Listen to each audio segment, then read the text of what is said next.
Entrevista.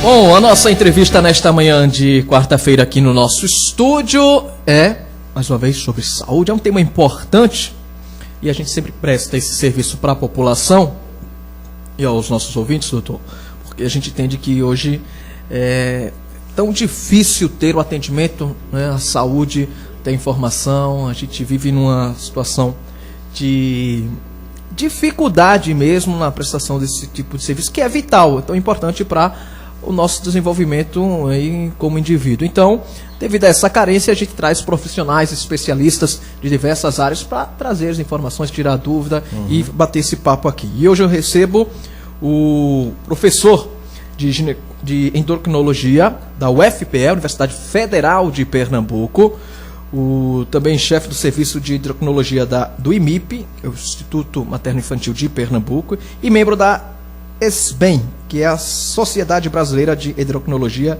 e Metabologia. É isso, doutor? Isso mesmo. Muito bem. Doutor Érico Higino, muito obrigado por receber o nosso convite e estar aqui com a gente nesta manhã. Bom dia, é um prazer estar aqui com vocês e estamos à disposição.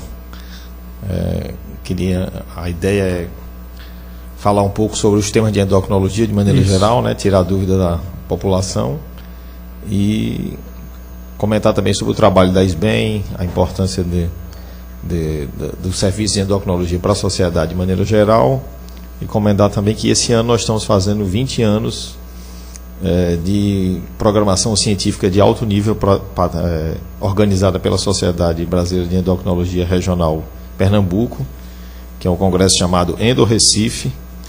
São 20 anos ininterruptos de atividade científica de 20 anos? 20 anos. E a gente, esse ano, está comemorando esse marco, sempre com palestrantes de alto nível, normalmente com convidados internacionais e os expoentes nacionais da especialidade e especialidades afins, onde a gente debate os temas mais atuais e os problemas comuns também das doenças endócrinas para a população. Então vamos lá, quais são as doenças mais comuns, doutor? A endocrinologia é uma área muito ampla, né? Certo. Como ela estuda as doenças associadas a todos os problemas hormonais e como os múltiplos órgãos produzem e são atuados por esses hormônios, ela tem uma gama de ação muito grande. As doenças relacionadas mais comuns, que a população já está mais ciente, são as doenças como a diabetes, que está relacionada com a deficiência total ou parcial da produção do hormônio chamado insulina, que regula o metabolismo da glicose. Mas também tem as doenças da tireoide, que é um órgão também que produz inúmeros problemas e é muito prevalente na população, além da obesidade, que hoje é uma epidemia nacional e mundial, a osteoporose, que está relacionada com a fragilidade óssea, né, e acomete especialmente a população mais idosa, com aumento do risco de fraturas e uma debilidade muito grande para esses pacientes, e outras doenças menos comuns, doenças reprodutivas, estão associadas com os hormônios da reprodução, doenças associadas com os hormônios produzidos pela glândula hipófise, que fica dentro junto ao cérebro, né, que regula inúmeras outras glândulas, a glândula adrenal, os testículos e os ovários. A tireoide é regulada por essa glândula, que produz uma infinidade de hormônios, e problemas associados a essa glândula também aparece de diversas formas. Então é uma especialidade que tem uma gama de problemas muito ampla e que tem uma interação muito grande com várias outras especialidades. Então o nosso campo de atuação realmente é muito diverso e muitos colegas endocrinologistas acabam por fazer uma subespecialidade. Certo. Se dedica mais a uma determinada área de atuação, certo, por assim dizer. Gosta mais, por exemplo, da endocrinologia ligada à pediatria, endocrinologia só da diabetes, se especializa mais em diabetes, ou outros só mais em tireoide. Mas a maioria dos colegas, eles são treinados e são aptos a atuar em todas as áreas da endocrinologia. Então a gente atua em diversas áreas, desde o nascimento até o envelhecimento. Rapaz, Quase tudo, não é? Bem dizer, é uma doutor? gama de problemas muito ampla, exatamente. Bom, 3444-7979 e o WhatsApp da Rádio Olinda DDD 81, número 98720-1685, para você mandar a sua pergunta, a sua dúvida. E a gente vai abordar aqui com o Dr. Érico Higino sobre a área da endocrinologia. Agora, falou aí sobre algumas questões e que de repente falta até o conhecimento da população que é da área da endocrinologia, não é, doutor? Exatamente. Por exemplo, a osteoporose é uma doença que não é tão ligada, por exemplo, à endócrino. Ela tem uma especialidade que tem múltiplas facetas, né? O ortopedista vê porque é uma doença que leva à fratura, que é o evento principal associado. Mas a ginecologista também atua muito, porque é muito comum nas mulheres, devido ao aparecimento associado com a menopausa. Então, muitas mulheres são acompanhadas pela sua ginecologista. Assim como o reumatologista também, já que existe uma associação ou um confundimento da população entre osteoporose e artrose, osteoartrose, e que muitas vezes também esses doentes são acompanhados com reumato. Então, é uma doença que é acompanhado com múltiplos especialistas.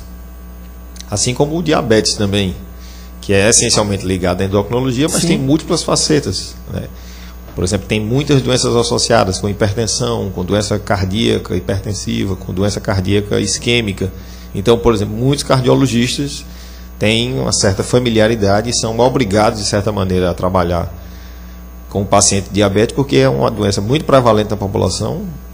Em alguns dados, no Brasil já atinge mais de 10% da população, dependendo da faixa etária, e que piora com o envelhecimento, né? A prevalência aumenta com o envelhecimento, como a nossa população está envelhecendo rapidamente. O Brasil é um dos países onde a população envelhece mais rápido em todo o mundo. Uma mudança demográfica muito, muito intensa. E então a diabetes também é vista por vários outros especialistas. Então tem múltiplas facetas entre a endocrinologia e outras especialidades. E dependendo da intensidade da doença, realmente o endocrinologista fica à frente. Nos pacientes que têm uma diabetes mais complicada, por exemplo, que precisam de insulina ou de múltiplas drogas, normalmente o endocrinologista deve ser o médico recomendado a conduzir, mas muitas vezes ele precisa da ajuda de outros profissionais. É um doente que precisa ser visto em conjunto com outras especialidades. Por vezes ele vem através de um encaminhamento. Exato. E por vezes o endócrino o encaminha também. Por exemplo, quando tem um problema renal, né?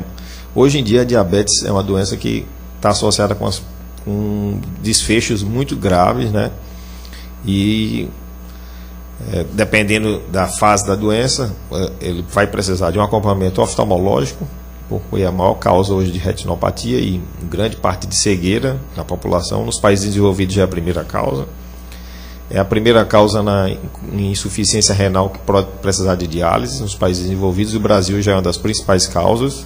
Então, o acompanhamento com o nefrologista, o médico que cuida do rim, que vai conduzir os pacientes também quando tiver problema de diálise, é muito frequente. E com o cardiologista, já que mais de 60% dos doentes diabéticos eles vão ter um evento cardiovascular, um infarto ou um AVC.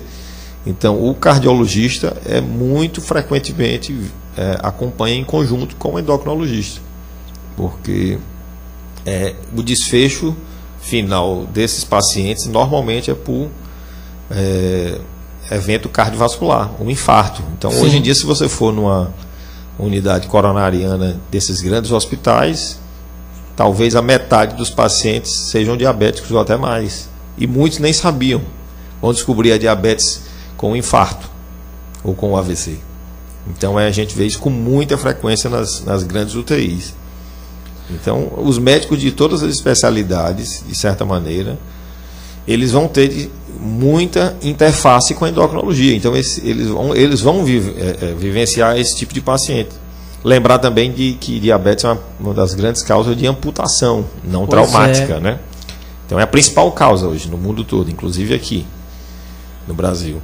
Então, por exemplo, o cirurgião vascular, o ortopedista, que muitas vezes vão manusear esse doente em conjunto com a gente, às vezes vão precisar fazer uma amputação desse doente. Então é uma doença muito debilitante, que gasta muito recurso, precisa de múltiplas especialidades acompanhando em conjunto. Então é um doente que, se a gente não cuidar na parte preventiva, é um doente muito caro para o sistema de saúde. Gasta muito dinheiro com ele, o custo dele é muito alto.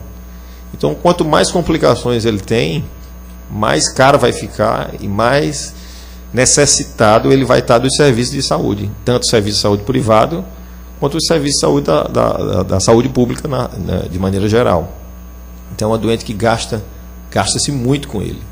O ideal é focar mesmo na fase preventiva, e a gente já tem dados bem marcantes mostrando que atuando na fase preventiva se diminui muito o gasto. Qual é o exame que já de cara assim ele consegue já identificar, opa, tem alguma coisa aqui já podendo ser um diabetes? É um exame simples de sangue? Um exame simples de sangue. O principal exame é a medida da glicemia de jejum, que é um exame fácil. Hoje em praticamente todos os laboratórios de qualquer cidade você consegue fazer, ou se não tiver o laboratório disponível em muitos locais e postos de saúde, você tem aquele aparelhinho que mede na hora a glicemia capilar. Ele já pode te ajudar a pelo menos indicar se você tem. Não é o exame ideal da glicemia capilar, então, mas na ausência você pode ajudar, e depois você repete fazendo uma glicemia de jejum, que é um exame muito fácil de ser executado. Coleta o sangue em quantos jejum? Dias?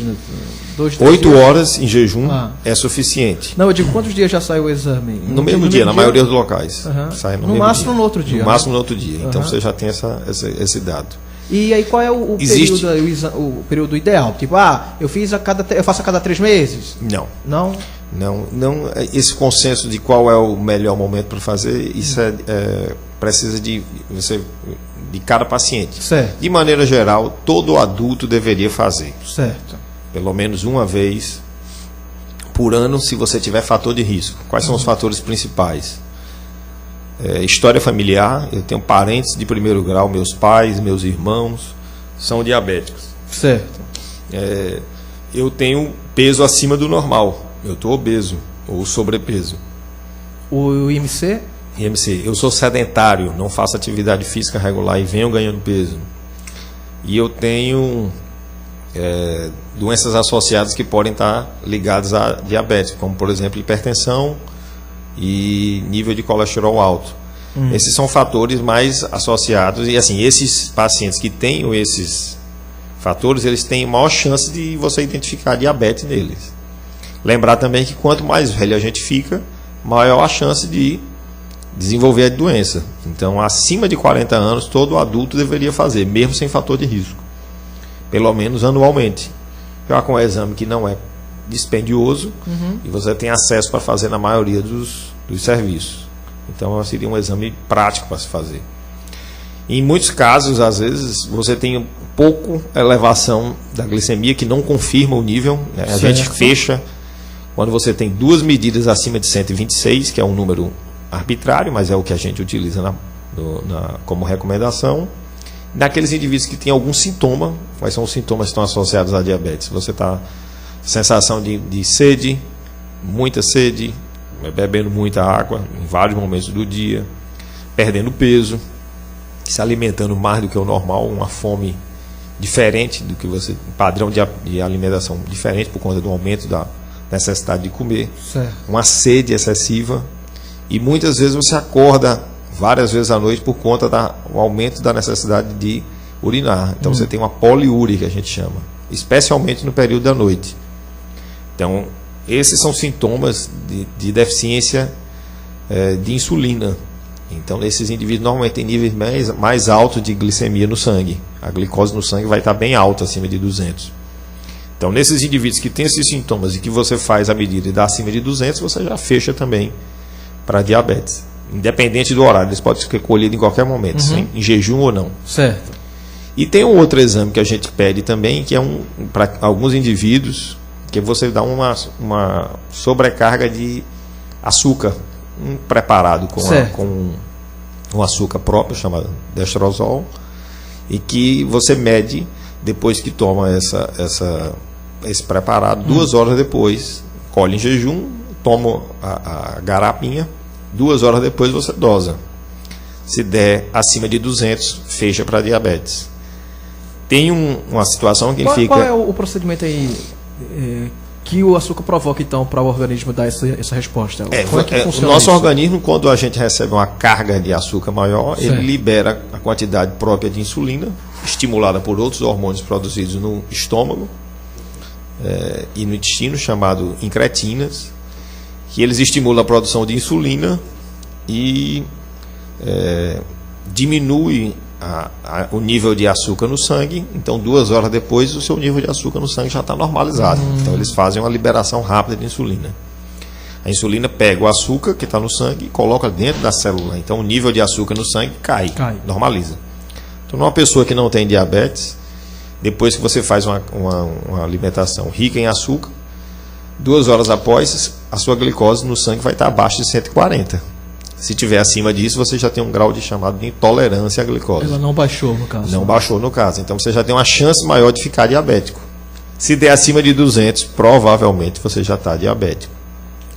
E lembrar que esses são valores arbitrários, né? Assim, se isso é baseado em estudos, mas são valores arbitrários. Então quando um indivíduo que, por exemplo, deu 138, ele já é um pré-diabético ou intolerante à glicose, provavelmente ele vai ficar, se ele não se cuidar. Ou se o exame de sangue em jejum deu 125, a gente considera como um ponto de corte 126. Certo? Mas esse indivíduo não é igual um que fez e deu 80.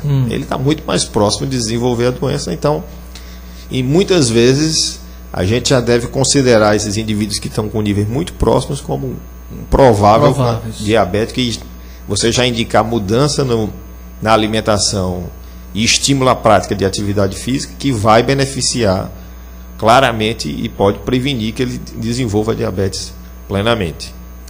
Muito bem, doutor Érico Higino é o nosso entrevistado nesta manhã de quarta-feira aqui na Rádio Olinda, dentro do Nosso Amanhã.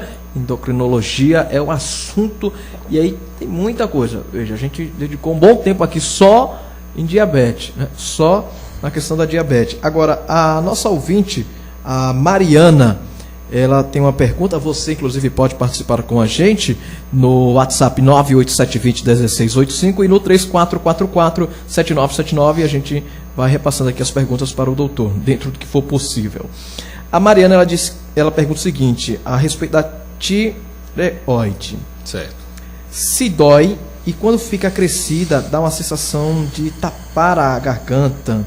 Tem algum tratamento? E aí é o questionamento dela. Ela pode doer sim, mas são situações raras, né, que a gente chama de uma inflamação da tireoide, chamada tireoidite. Seria um dos vários sintomas? Um dos vários sintomas. Não é um sintoma comum, certo, normalmente. A sensação de peso no pescoço, o aumento do pescoço, dificuldade para respirar, isso é o mais relatado pelos pacientes e a gente vê com mais frequência. Mas normalmente para tapar a respiração, como ela comentou aí, ou dificuldade para engolir, por exemplo, engasgar, que é uma queixa relativamente frequente. Para acontecer isso, normalmente você precisa de um aumento muito grande da tireoide, certo? A tireoide é uma glândula que fica na região anterior do pescoço da gente. Então, quando ela cresce mais para fora. Então, você vê aquele tumor, aquela tumoração grande no pescoço. E atrás dela está a nossa traqueia, por onde entra o ar, e depois da traqueia está o esôfago, por onde entra a comida. Certo. Então, para ela chegar a impactar na traqueia e no esôfago, ela tem que estar com um volume realmente grande. Bem adiantado. Bem adiantado, que normalmente a gente não vê. A maioria dos pacientes que vêm com essas queixas não tem um aumento significativo para justificar isso. É porque, como está na região do pescoço, existe uma associação direta, né? Sim. Está no pescoço, você já liga. Sinto dor, né? Alguma coisa do tipo. Mas normalmente não dá dor. Quando ela comete dor, é porque você tem uma inflamação e é um evento relativamente raro. Em poucas situações acontece isso. Bom, então deixa eu fazer a pergunta aqui da Maria de Jardim Paulista. Sim. Ela quer saber se pode operar nódulo mais uma referente à tireoide. Isso. Na tireoide, ela já tem 5 anos e anualmente faz a biópsia e já faz um tratamento. Então ela já conhece, já tem conhecimento há 5 anos. Sim. O nódulo na tireoide é um problema muito comum. Atinge talvez mais de 1/3 da população adulta, especialmente nas mulheres. E a gente não tem condições, por exemplo, de operar todos os nódulos. Certo. Existem vários tamanhos de nódulos, né? Nódulos muito pequenos e nódulos bem maiores.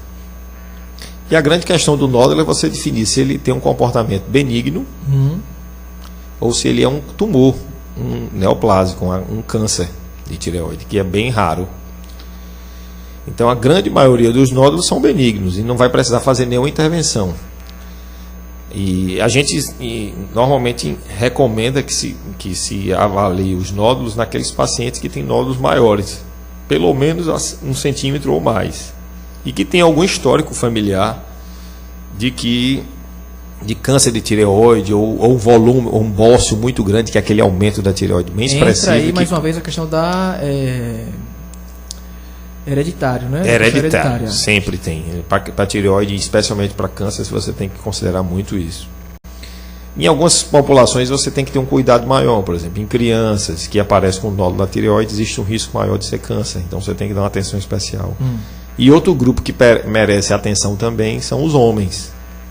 Nódulo de tireoide é uma doença mais frequente em mulheres, mas quando acometem os homens, ele tem uma tendência maior a ser maligno. Então, para esse grupo, a gente tem que dar uma atenção um pouco mais especial. Mas, de maneira geral, tem um nódulo na tireoide, certo, confirmado normalmente com o exame médico, físico, sim, e com o ultrassom, que é muito frequente. Nos nódulos menores, o exame clínico, você palpando a tireoide, você não consegue identificar em muitos casos. Então, nódulos menores você não consegue identificar. E no ultrassom, ele confirma para você e define a natureza do nódulo. Então, o nódulo sólido, esse sim tem mais chance de ser câncer, e do que aquele nódulo cístico, que é com conteúdo líquido dentro. Esse raramente tem associação com câncer. Então, para esse grupo, por exemplo, eu fiz ultrassom e meu nódulo foi cístico, essencialmente cheio de líquido dentro, ele não vai ser maligno na maioria das vezes. Então, não preciso me preocupar com esse. Então, esse não preciso fazer um acompanhamento médico detalhado. Mas se eu tenho um nódulo acima de 1 centímetro e no ultrassom ele mostra algumas outras características de vascularização e calcificação, por exemplo, merece uma avaliação com o endocrinologista e definir quais daqueles nódulos eu mereço fazer uma punção. A punção você vai com o ultrassom, ele coleta uma amostra com agulha, aspira um pouco da tireoide, e você vai fazer uma análise citológica, ele vai ver as células que foi coletada, e com aquele dado ele pode definir se tem característica benigna ou maligna. Em algum percentual pode dar uma amostra pequena e você precisa repetir 6 meses, 1 ano depois. Muito bem. Mas então normalmente no caso dela é isso, o nódulo ela já vem acompanhando, provavelmente é de natureza benigna, se em 5 anos ela está fazendo esse acompanhamento, sim, e até o momento não teve nenhum dado que chamasse atenção, não deve ser nada de mais é bom estar acompanhando. É bom estar acompanhando. Muito bem, doutor. A Cessa de São Lourenço da Mata, ela diz que tem 45 anos, fez o exame de glicose e deu o resultado de 89. Eu estava em jejum, peso 54 quilos. Posso me preocupar? Não. 80, saudável. 89 agora deve manter, né, as medidas ideais que todo mundo deve manter, né? Fazer atividade física, comer melhor, diminuir o consumo de açúcar e carboidratos, praticar sempre atividade física. O ideal é pelo menos 3 vezes na semana, no mínimo 50 minutos, 1 hora de atividade. Uma caminhada já ajuda. Você pode fazer corrida, você pode fazer pedalada, pode fazer musculação, pode fazer aeróbica. O importante é que faça. No mínimo 50 minutos, doutor. O ideal pelo menos 50 minutos, 1 hora. Uma caminhada deu 50 minutos, tá bom. Tá bom. E a frequência é importante, né? Não adianta também eu querer ser um atleta de final de semana, correr 2 horas seguidas e passar a semana toda sem fazer nada. Tá, vamos colocar... É melhor fazer mais regularmente, isso, mais frequentemente. Muito bem. Vamos colocar na nossa realidade, nesses dias loucos, corridos. Aí a pessoa lá só tem o final de semana, sábado e domingo. Aí ele faz um sábado e domingo, claro, 2 caminhadas aí, né? Dentro desse tempo que o senhor colocou. E uma vez entre segunda e sexta. Pronto, ele está dentro aí. Já está dentro. 3 vezes nos 7 dias. Vezes. Não é isso? Já é uma boa atividade. Mesmo com um intervalo grande, né? Porque ele fez sábado e domingo. Sábado e domingo, mas aí só fez na quarta, por exemplo. Mas fez dentro dos 7 dias. Né? É bom fazer. Tá bom. Bom dia, Rodolfo. Bom dia, doutor. Gostaria de saber se existe alguma medicação que pode causar ou provocar a diabetes no ser humano. É o Wellington Marques, do bairro de Piedade. Tem Sim. alguma medicação que de repente afeta, doutor? A medicação mais associada ao desenvolvimento de diabetes são os corticoides, os glucocorticoides. Explica São aí pra drogas gente o muito corticoides. comuns, que é utilizada por uma gama imensa de problemas, de maneira indiscriminada muitas vezes, e tem inúmeras apresentações, desde uma pomada ou um colírio, a um comprimido ou uma injeção, né? Existem umas injeções de corticoide de longa ação, à base de um dos produtos mais comuns, que é a dexametasona, e outros derivados, que podem, usado de uma maneira frequente, pode causar sim diabetes. Então, o corticoide de todas as drogas é a que mais está associada ao desenvolvimento de diabetes. Tem alguns remédios, por exemplo, que a gente usa nos pacientes que fazem transplante, precisa fazer uma imunossupressão. Certo. Muitos deles, inclusive, usam corticoide também nesse esquema de imunossupressão, que podem levar também. E tem algumas outras drogas que não levam diretamente ao diabetes, mas, por exemplo, levam ao aumento de peso. E isso pode levar também ao desenvolvimento de diabetes se você tiver predisposição. Mas, de maneira geral, a droga que tem que se ter cuidado é corticoide. Esse é o nome, Essa é uma droga que tem que ser corticoide. Então, ela tem que ser usada com cuidado, bem indicada, normalmente com orientação médica, porque o uso dela prolongado, já acima de 3 meses, em muitos casos, já pode levar ao desenvolvimento de diabetes. Vai depender da dose e que você está usando. Normalmente, comprimido e injetável são os que estão mais associados ao desenvolvimento de diabetes. Muito bem, doutor. Estamos conversando aqui sobre esse assunto, né, endocrinologia, porque de repente, o que o doutor Érico falou aqui pra gente, está relacionado a praticamente tudo, e ele já bem destacou aqui, deu alguns exemplos. No telefone 34447979, a Janaci do Jordão, ela quer saber o que é estopa fria, como pode ser tratada. Está relacionado também, doutor, ao que a gente está conversando aqui, endocrinologia? Não conheço. Repete o que ela falou. Estopa fria? Não. Nunca ouvi falar. Bom, Janaci, então é o seguinte... Se ela puder escrever de novo, a gente tenta... descreve pelo menos aí como é que você tomou conhecimento sobre esse termo, estopa fria, e aí a gente conversa novamente. Desenvolve aqui com o doutor, tá bom? Deixa eu ver quem mais está aqui participando com a gente. Bom dia. Aqui... Pronto, a Socorro da Tamarineira. Pergunta ao médico se tomar levotiroxina sódica genérico, pois o médico pediu para trocar por um outro aqui que eu não vou ousar pronunciar, doutor. O senhor veja aí qual é esse nome aí que ela sugeriu a troca. Eutirox. Pronto. E aí, o que é que tem esse assunto, doutor? A levotiroxina é o hormônio sintético da tireoide, que é a tiroxina, ou T4, como é muitas vezes chamado, que a gente produz normalmente. A levotiroxina é produzida em laboratório e é usado naqueles casos em que a sua tireoide não produz mais o hormônio, ou porque você retirou numa cirurgia, por exemplo, ou porque ela deixou de funcionar, como acontece na tireoidite, especialmente tireoidite de Hashimoto, que é a principal causa. Então, a recomendação é você usar a levotiroxina. Por que a gente dá preferência a determinadas levotiroxinas de determinadas marcas, como essa que ela comentou aí? Certo. Porque ela tem muita interferência por exemplo, a absorção dela depende de muitos fatores. Então você deve tomar, por exemplo, sempre em jejum, o estômago vazio e sem nenhuma outra medicação, porque interfere. Alguns corantes que são utilizados na fabricação do comprimido podem interferir. Certo. A exposição à luz interfere, então ela tem que estar num envelope completamente lacrado. Você não deve abrir e botar nas caixinhas e tomando durante a semana toda.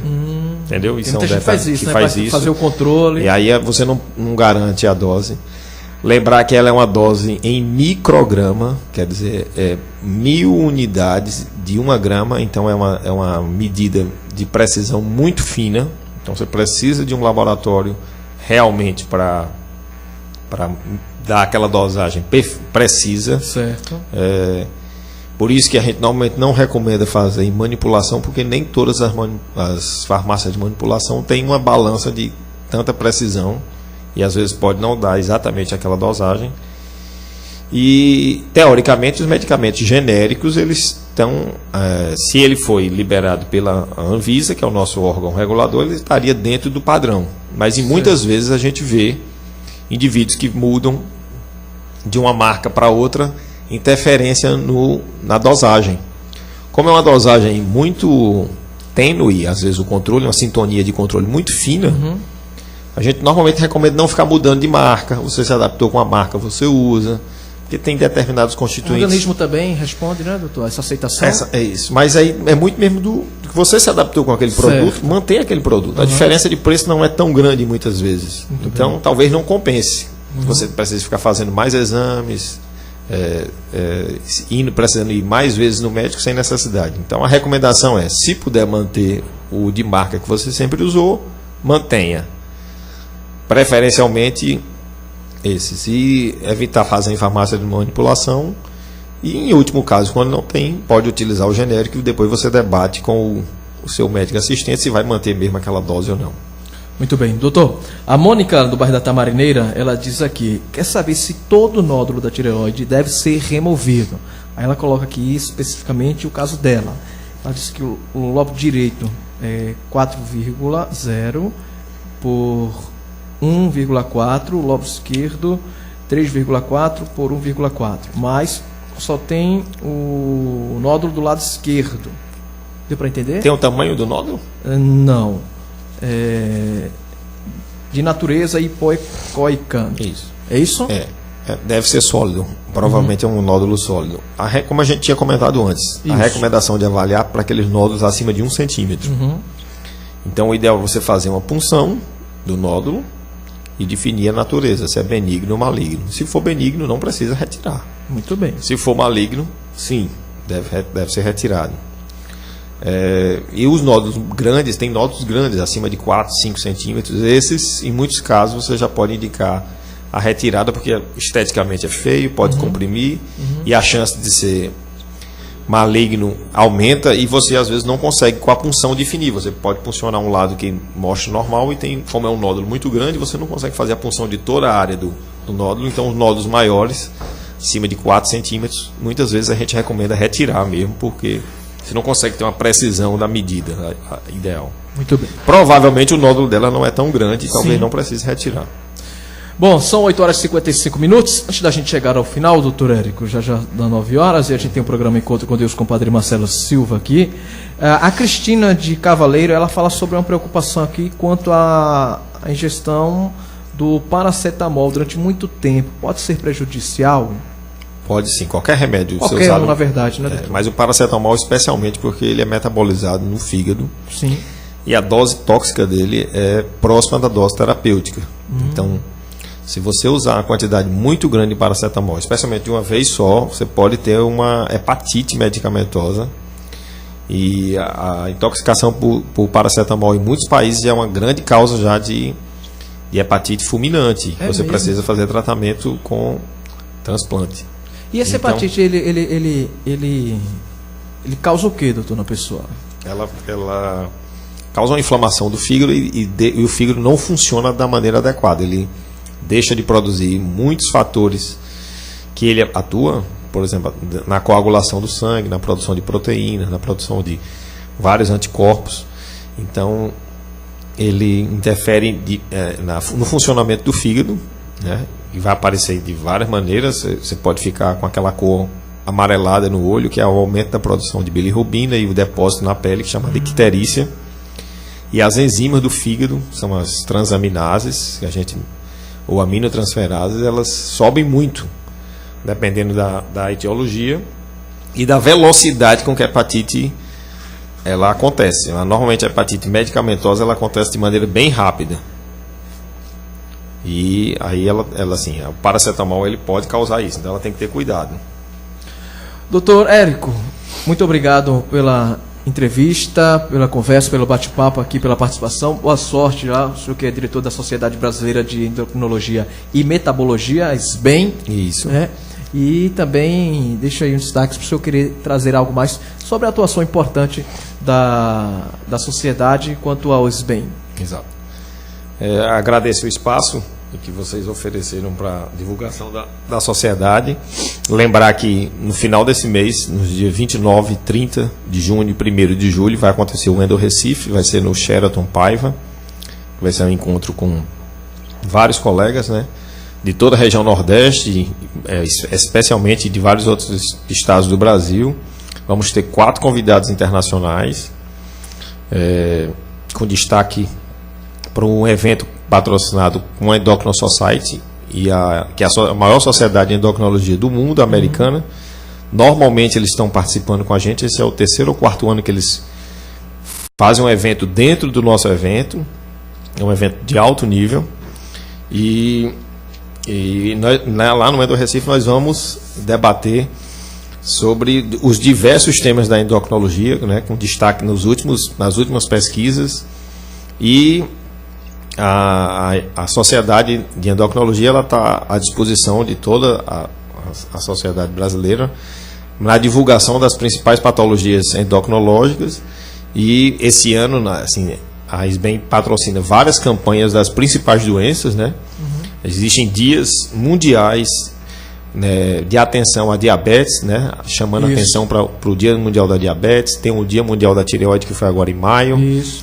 Vai ter o Dia Mundial da Obesidade também, que é em outubro. O Dia Mundial da Osteoporose. Então, as principais patologias em que a sociedade, as doenças endocrinológicas que atingem a sociedade de maneira geral, elas são lembradas e chamadas a atenção pela SBEM. E nós vamos fazer campanhas divulgando, e espero ter a oportunidade de divulgar aqui também, quando for oportuno, essas campanhas, para manter a população informada e aumentar a disponibilidade de atendimento para a nossa população. Certamente, doutor. Eu agradeço mais uma vez pela atenção. É a nossa entrevista nesta manhã, doutor Érico Higino, falando sobre endocrinologia aqui no Nossa Manhã. Vou ao intervalo, volto daqui a pouco, porque vem aí na sequência, ainda hoje, o programa Encontro com Deus.